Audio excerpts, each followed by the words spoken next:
the 10th anniversary of September 11th, and it's on a lot of people's minds. Before I was here, Scott and I were at a memorial ceremony in New Jersey, which was addressed by the two senators, Lautenberg and Menendez, and Governor Christie. And, you know, you have a sense that most of the population, frankly, isn't all that settled about what occurred, largely because everyone knows that the truth has not been told. That somehow these planes hit the World Trade Center, the Pentagon, you know, crashed in Pennsylvania, a lot of people died. We didn't get any straight answers, and the next thing you know, we're in a war with Iraq, which not even Bush pretended had anything to do with 9/11. So something really screwy went on, and most people do have a sense of that. And what I want to address, and we can take more questions on the details of 9/11, but is really, as I said, why did it fail to destroy the United States? Because that was the intent of 9/11, and it was not Osama bin Laden. It wasn't some guy having kidney failure sitting in a cave running an operation to destroy the United States. As Alan referenced, British Aerospace had a major role. The Saudis were involved. I mean, if you think about who the hijackers were, they all came from Saudi Arabia, 17 of the 19. Apparently the Israeli Mossad at least knew about it.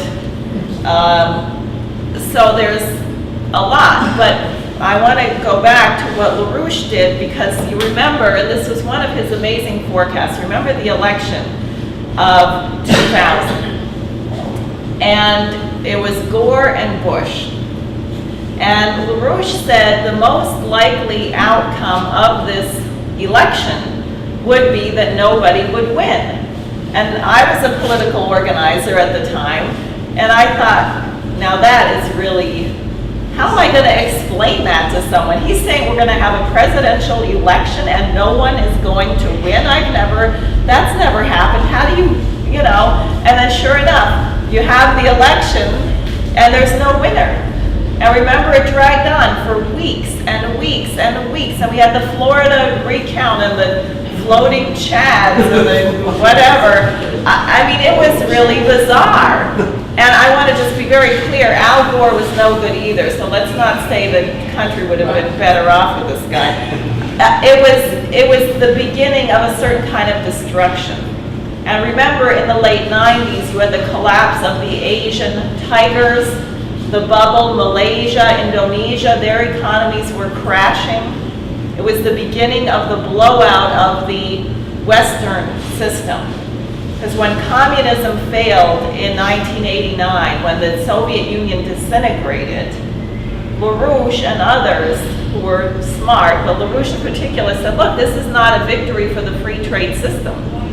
Unless you move with an FDR-style approach where the West shares its technology with the East and you use it to create a renaissance, what will happen is this free trade system of money making money, of no production, no scientific progress, that's going to crash just as surely as the Soviet Union crashed. So you had all this uproar over who was going to be president. Then I guess it was decided that Bush was president. And then what happened was they started having hearings. And John Ashcroft came up as a nominee for Attorney General. And LaRouche gave a webcast in January of 2001. And he said, if John Ashcroft becomes Attorney General, knowing his proclivities for dictatorship, for fascism, it means that the Bush administration is going to be looking for a Reichstag fire event, an event that can be used to go for a dictatorship.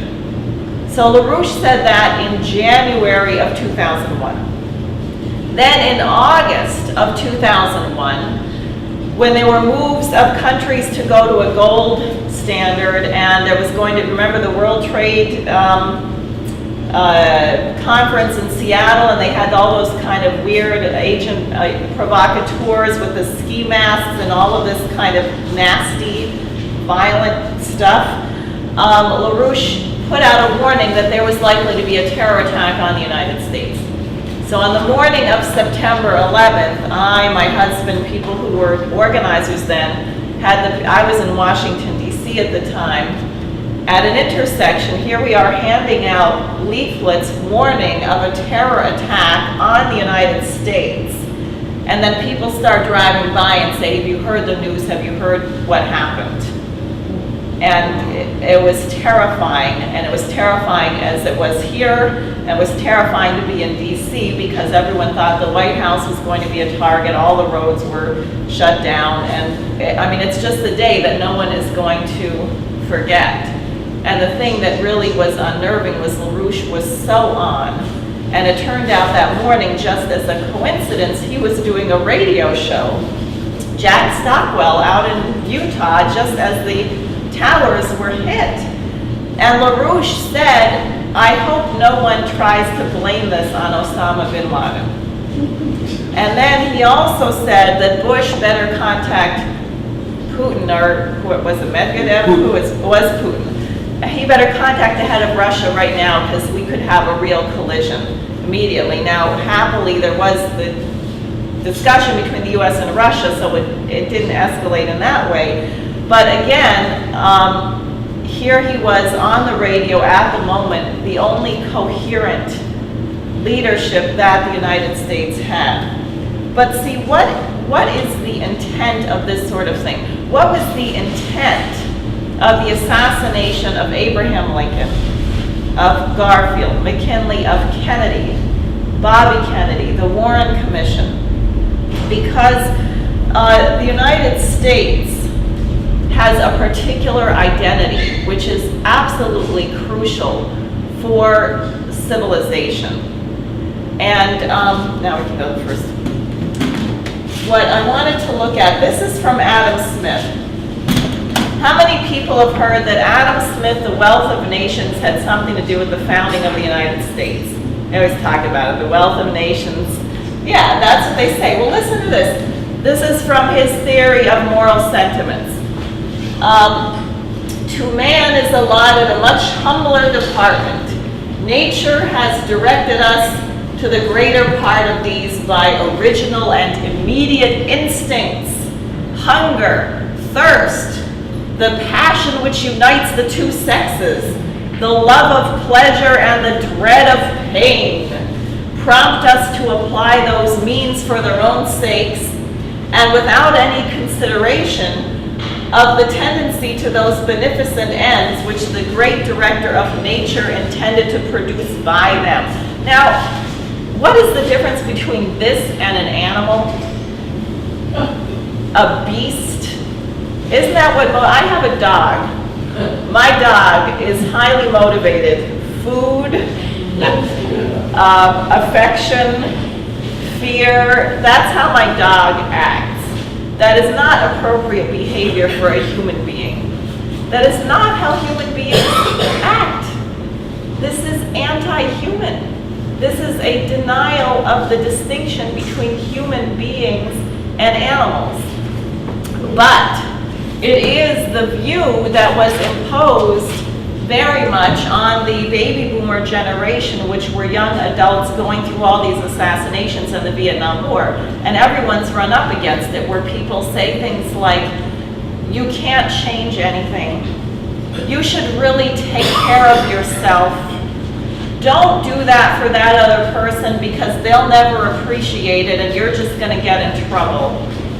Right? All of the things that actually make us human, which is that you don't act from the standpoint of your physical pleasure and pain, but you act from the standpoint of something greater, which is the long-term survival of mankind, which is from whence we get our immortality. It's not that each one of us is going to live forever, but you would hope that you contribute something that future generations live better than we do.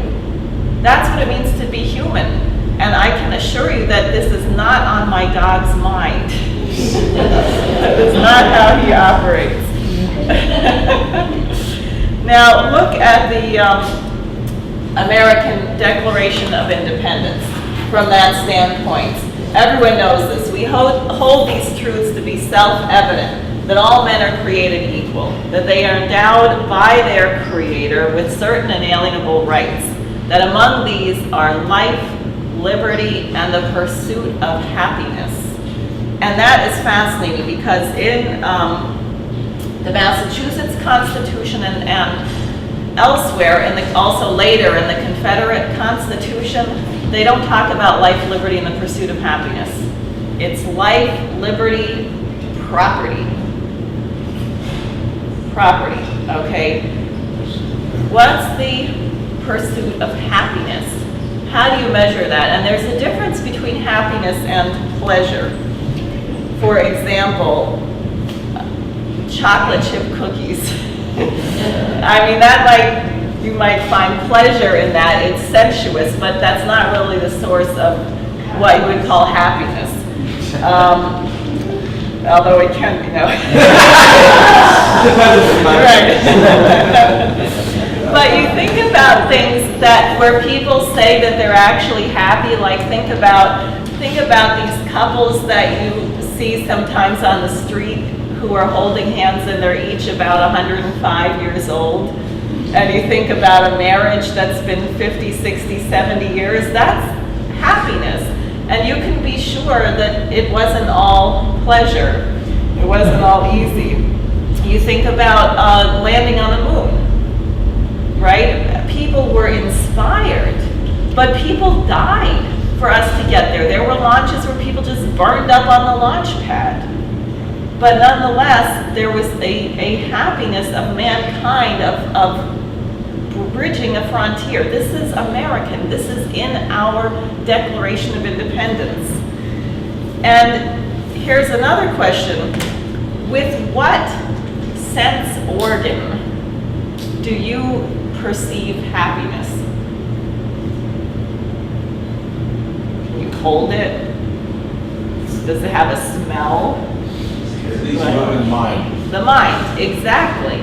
Exactly, it's the mind. And the mind is not the same thing as the brain, right? So it's beyond sense perception as people think of. And LaRouche keeps talking about this, the evil of our culture where everything is, it has to be explained in terms of sense perception. That's one of the problems, for example, of modern science, but also all the stuff that you get around 9/11, where everyone wants the mechanical explanation.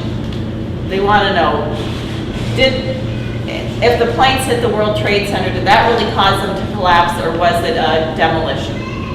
Or was it, and how do you prove? Well, okay, fine. Someone who knows these things might be interested, but that's not the point. The point was the spiritual attack on the identity of the United States. Who wanted to destroy the United States, and why have we not quite been destroyed? And how do we defeat that evil intent? That's the issue.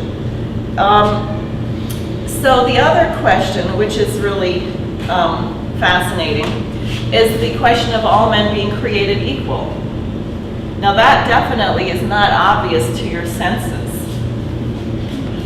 I mean, no two people are alike, and it's actually astounding with 6.7 billion people on the planet that, except for identical twins who might seem somewhat similar, I mean, other than that, people don't even seem remotely similar.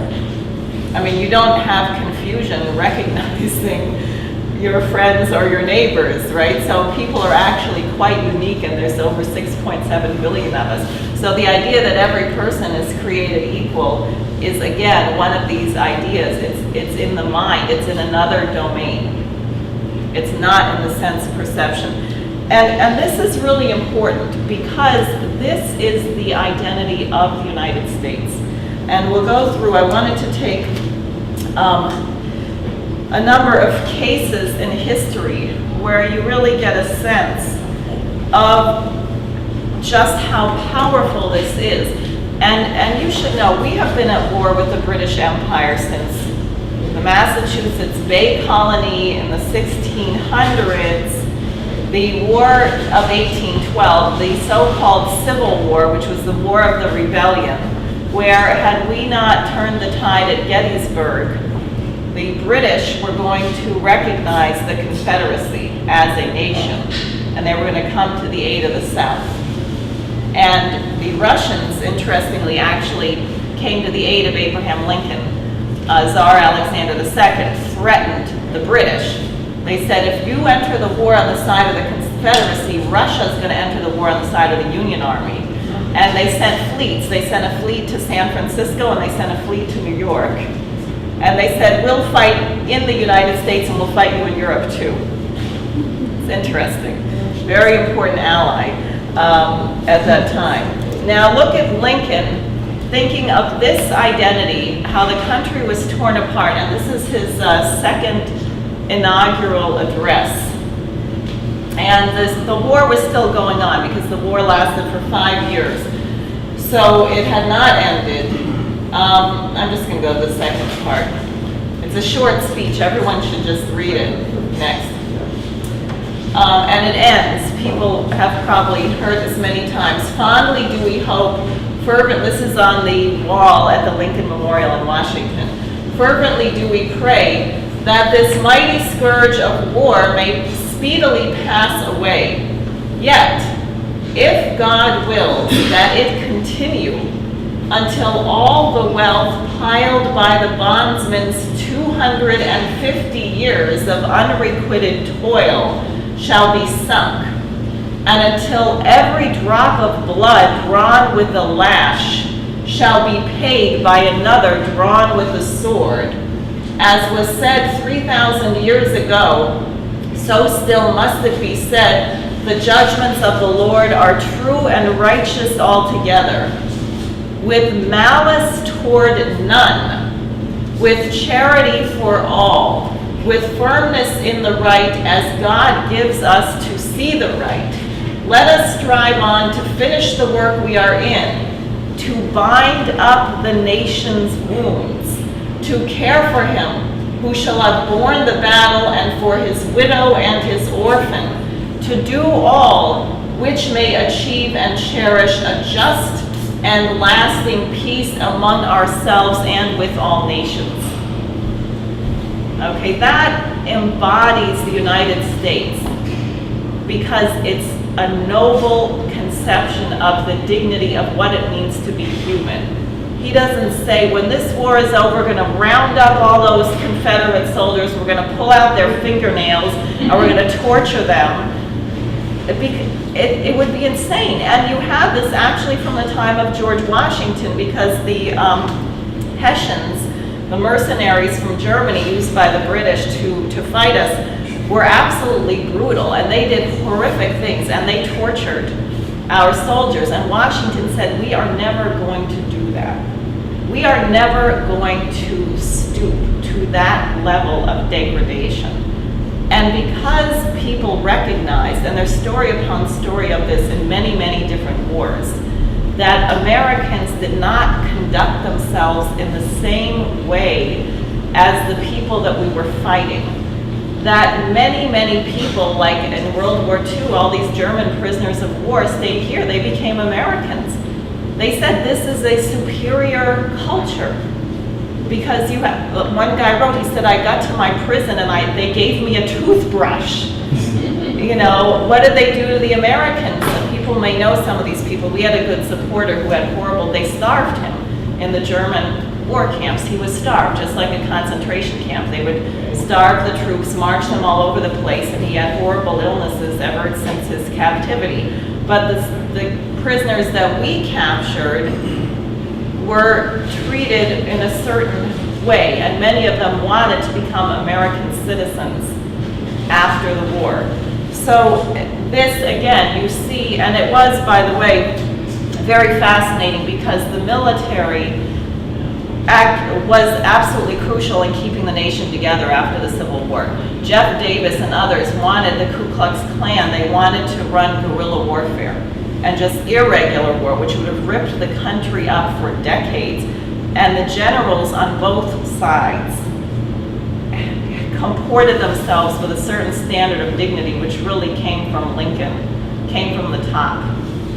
And it was ended, and we did not have guerrilla warfare forever, thank God.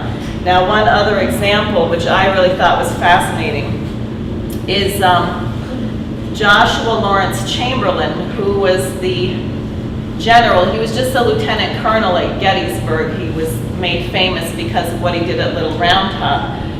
But he's an amazing person. He was a teacher of modern languages and a theologian, and he formed singing schools in Maine. He organized choirs, and I don't know how many languages he spoke, a lot. Anyway, so Abraham Lincoln chose him once General Lee surrendered at Appomattox. Chamberlain was the one chosen to receive the Confederate soldiers. And this is, in his own words, what he writes about it, which is quite profound. He said, "The momentous meaning of this occasion impressed me deeply. I resolved to mark it by some token of recognition, which could be no other than a salute of arms. Well aware of the responsibility assumed and the criticisms as that would follow, as the sequel proved, nothing of that kind could move me in the least." In other words, he was prepared to salute the Confederate troops as they surrendered. That act could be defended if needful by the suggestion that such a salute was not the cause for which the flag of the Confederacy stood, but to its going down before the flag of the Union. My main reason, however, was one for which I sought no authority nor asked forgiveness. Before us, in proud humiliation, stood the embodiment of manhood, men whom neither toils and sufferings, nor the fact of death, nor disaster, nor hopelessness could bend from their resolve. Standing before us now, thin, worn, and famished, but erect, and with eyes looking level into ours, waking memories that bound us together as no other bond. Was not such manhood to be welcomed back into the Union, so tested and assured? Isn't that something? And so they did, and Chamberlain caught hell for doing this. And he describes here later how the Confederate general, who was the first brigade to come and surrender, when they did the salute, that he was so moved, he did this totally incredible, I couldn't even imagine it on his horse, some incredible, completely eloquent salute back to the Union soldiers. So you can see how important it was, and you can think of Lincoln's thinking and why he would choose this person to receive the surrender of the Confederate soldiers, with the idea that we were going to pull our nation together and build, and you begin to get an insight as to why Lincoln was assassinated by the British. And the people involved in it went over to London, like Judah Benjamin, who was head of intelligence for the Confederates, and he was made a member of the Queen's Privy Council. So again, but very important. Then, later, do we have a map? Is that what's up? Yeah. World War II. So what happened to Europe? You had a global financial collapse and depression. You had the collapse of the US stock market here in 1929. And what did you have? You had fascism taking over, right? You had Hitler in Germany, Mussolini in Italy. You had Vichy, France, which they can claim was invaded, but they orchestrated the invasion. You had Franco in Spain. The whole place went fascist. But we didn't. We elected Franklin Roosevelt, who was explicitly not fascist. And I wanted, did you get the recording? Yep. Yeah, you hear again this question of the American identity in the speech that he gave. President Hoover, Mr. Chief Justice, my friends, This is a day of national consecration. And I am certain that on this day, my fellow Americans expect that on my induction into the presidency, I will address them with a candor and a decision which the present situation of our people impels.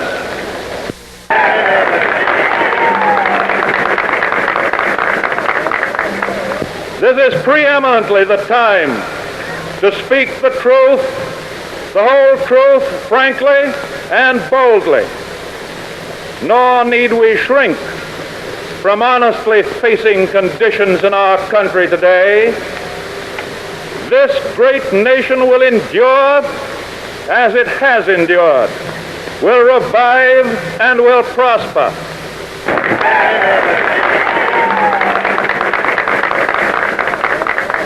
So first of all, let me assert my firm belief that the only thing we have to fear is fear itself. Nameless, unreasoning, unjustified terror, which paralyzes needed efforts to convert retreat into advance. In every dark hour of our national life, a leadership of frankness and of vigor has met with that understanding and support of the people themselves, which is essential to victory. And I am convinced that you will again give that support to leadership in these critical days. Okay, so again, it's American. It's American, our identity. So, what happened after September 11th is worth reflecting on, because there has been, I mean, how could someone like Obama get into the presidency? And how could people tolerate each attack that he makes against the American people and our Constitution and keep saying he needs more time, he's just being manipulated, he doesn't really want to do it? Well, because what you had over these 10 years is a series then of attacks using this. The first one I mentioned earlier, that somehow we decide that we have to launch a war against Iraq, which did not attack us and which was not threatening to attack us, and really was not this Iraq and the United States, they're not a threat to the United States. But people went along with it. And then I think one of the crucial turning points in terms of Americans' identity was when those photographs came out from Abu Ghraib. Because I actually thought that people would go to Washington and say, forget it, don't do this. I mean, I don't know how many people here have read the autobiography of Frederick Douglass, but in it he describes, he had a mistress who really just didn't like slavery, and she taught him how to read, and she then got in trouble for teaching him how to read, because obviously if you can read, you develop your mind and you're not fit to be a slave. So once they came down really hard on her for teaching him how to read, she became one of the nastiest, most vicious, most miserable mistresses ever. And he said that he became convinced that the effects of slavery were much more pernicious to the slave holders. He said people can be abused and recover from it. I mean, think about Jerry Adams, the Sinn Féin. I mean, he was tortured. He is a very dignified person, but the person who perpetrates the torture on another human being is the person who is destroyed.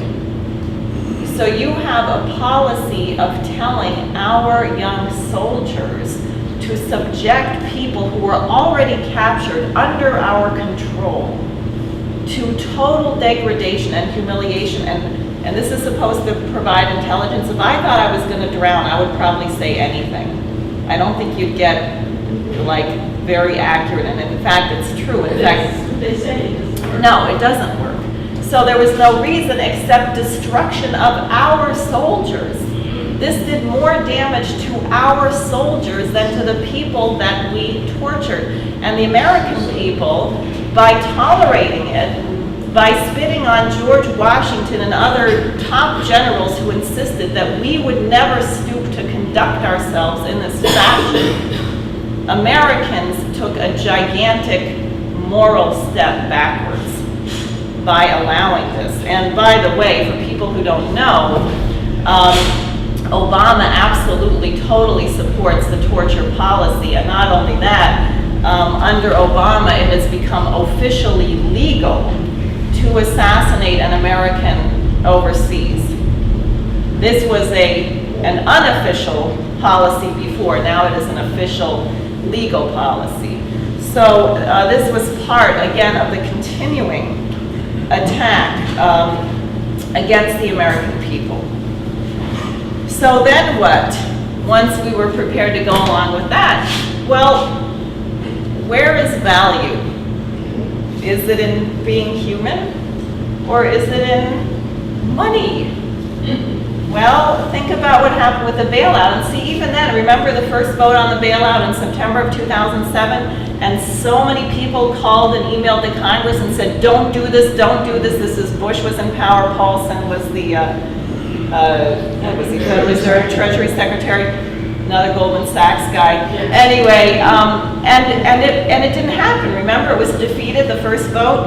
And then what happened? Paulson threatened that if you don't do this bailout, everything's gonna crash. We're gonna have to bring in the troops. There's gonna be chaos. We're gonna have martial law. So the Congress went along with it.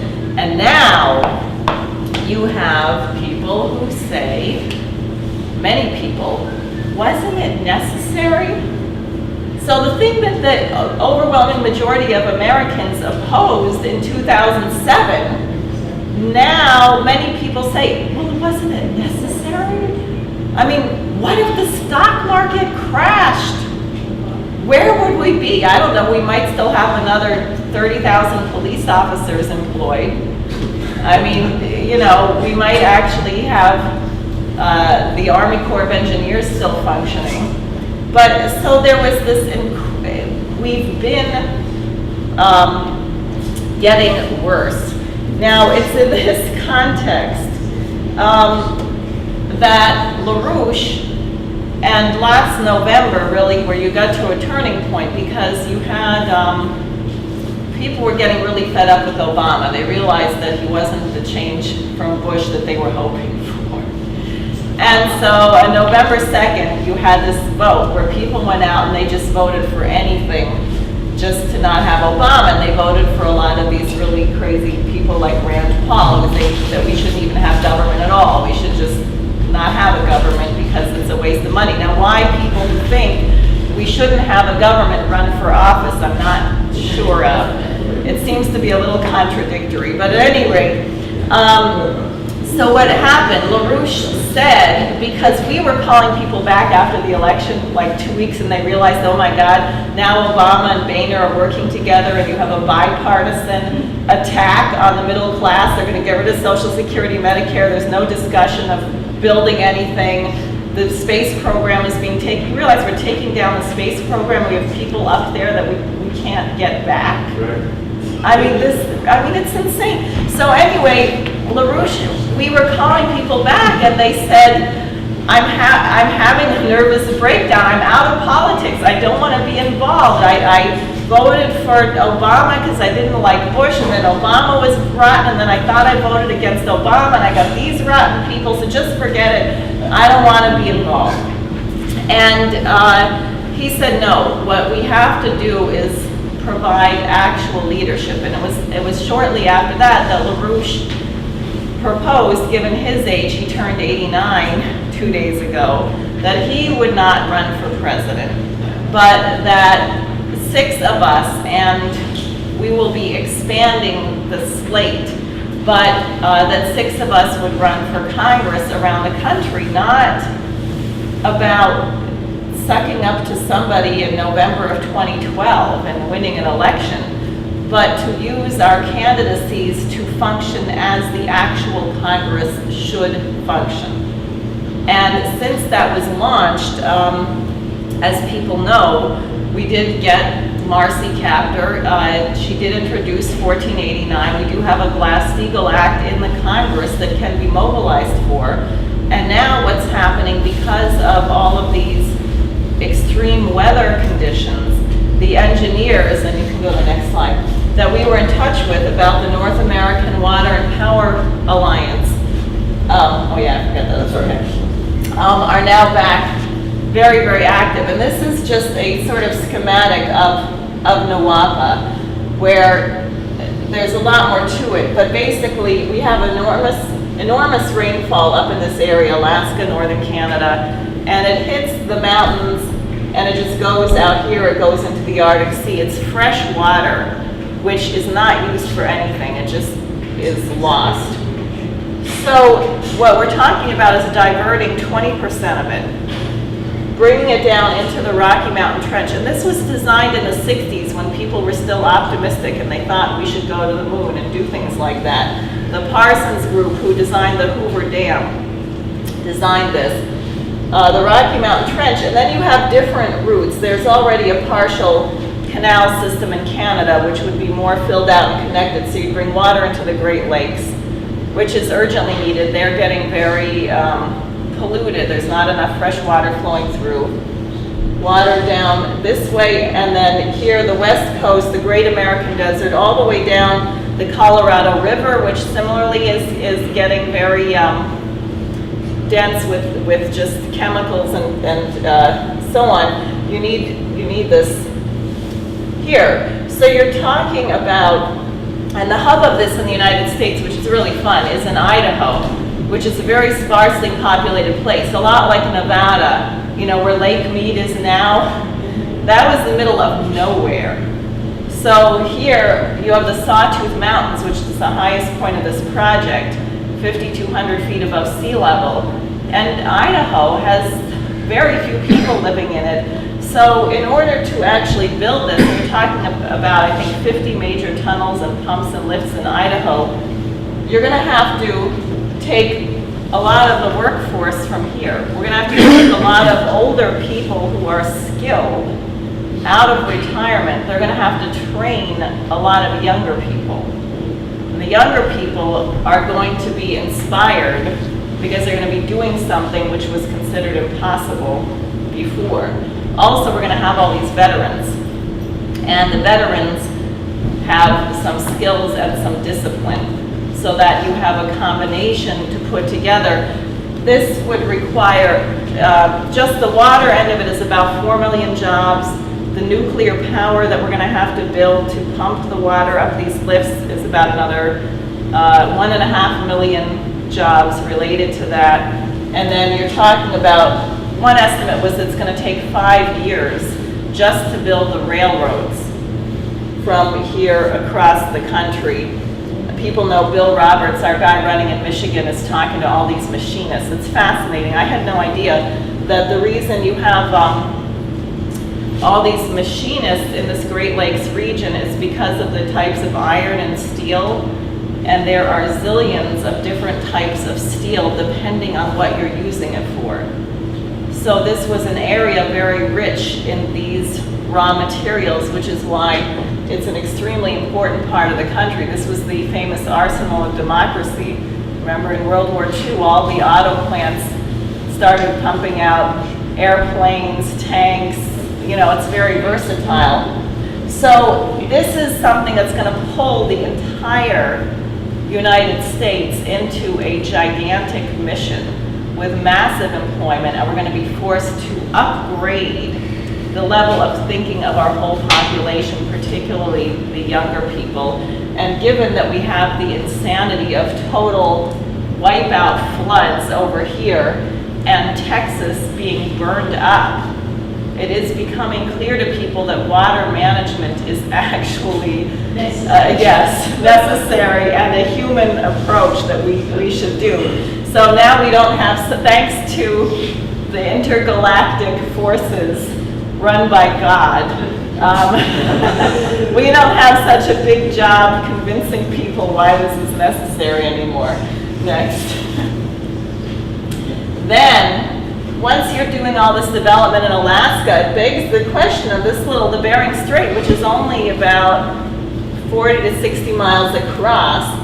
The Russians have already decided that they're going to go ahead, even though we haven't agreed. And I'll tell you, I would be really embarrassed if a Russian high-speed train pops up in Alaska and we don't have any railroads there. But they are planning to build this. And this would be an incredibly exciting joint project, which is Siberia. Siberia is the richest part of the whole planet in raw materials. And we haven't, you can go to the next one. We haven't figured out how to get there. Oh, wow. You know what this is? It's permafrost. Yeah. Yeah, I can tell you what the colors mean. I mean, this is why no one's ever done this, because it's just incredibly difficult. This is like going to the moon.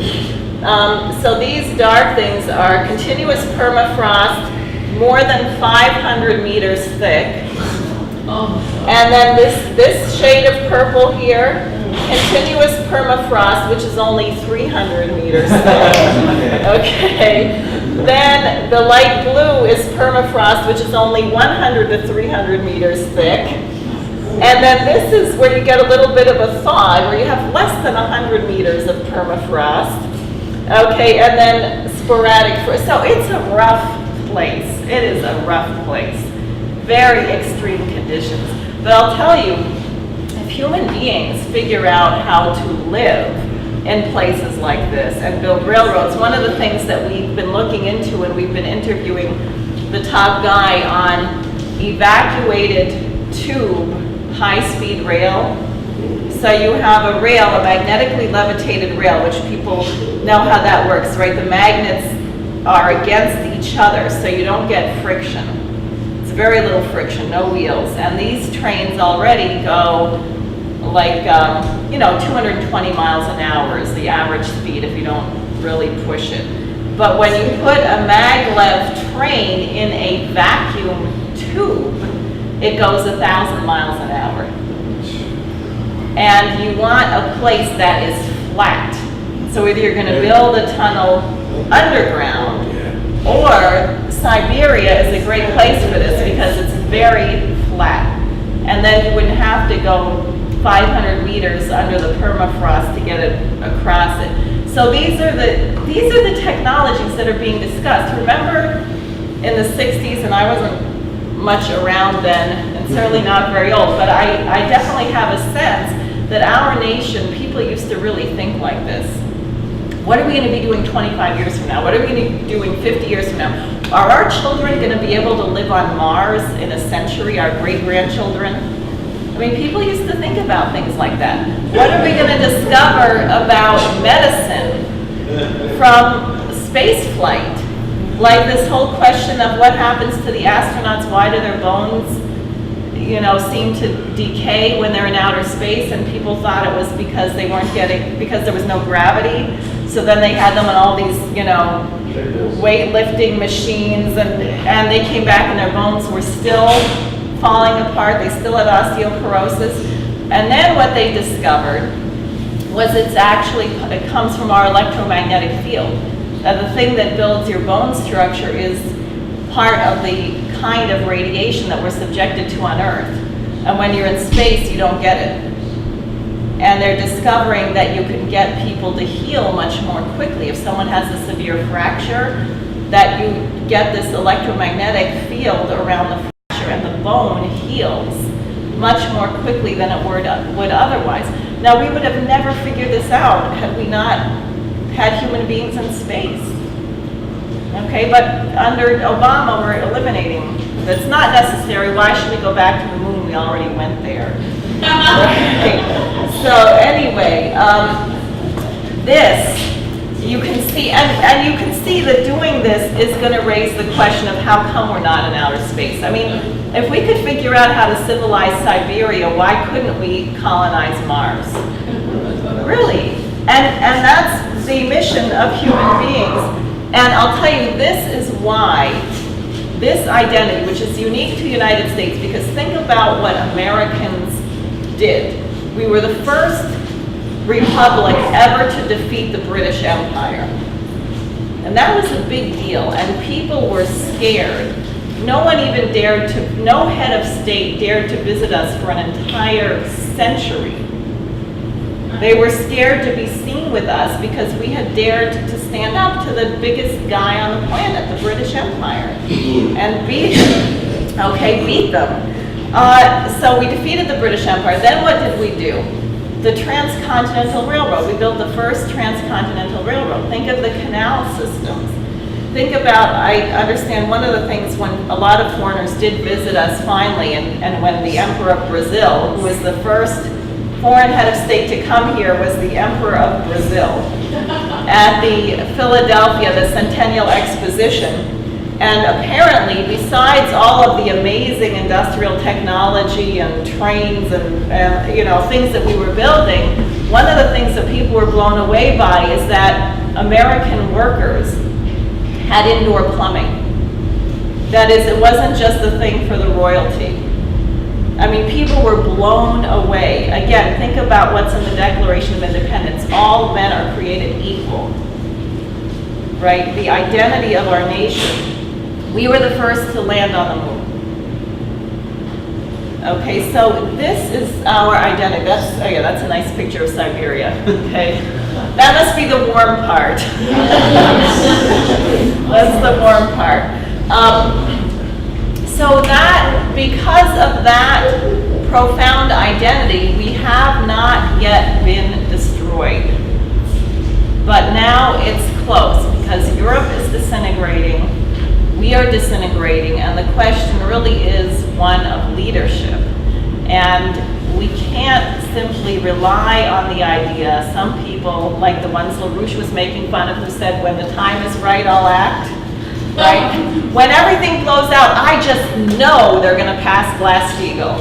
Well, we cannot, a good commander in a war would never conduct a war that way. So we cannot assume that. We have to make it happen. So that's what I would just like to say in closing, given that it is the 10th anniversary of September 11th, that everyone here should commit him and herself to perpetually defeating every last vestige of empire on the planet. That's it. Thank you.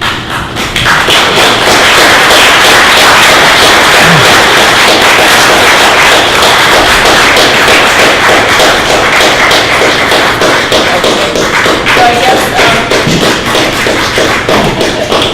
we can take questions.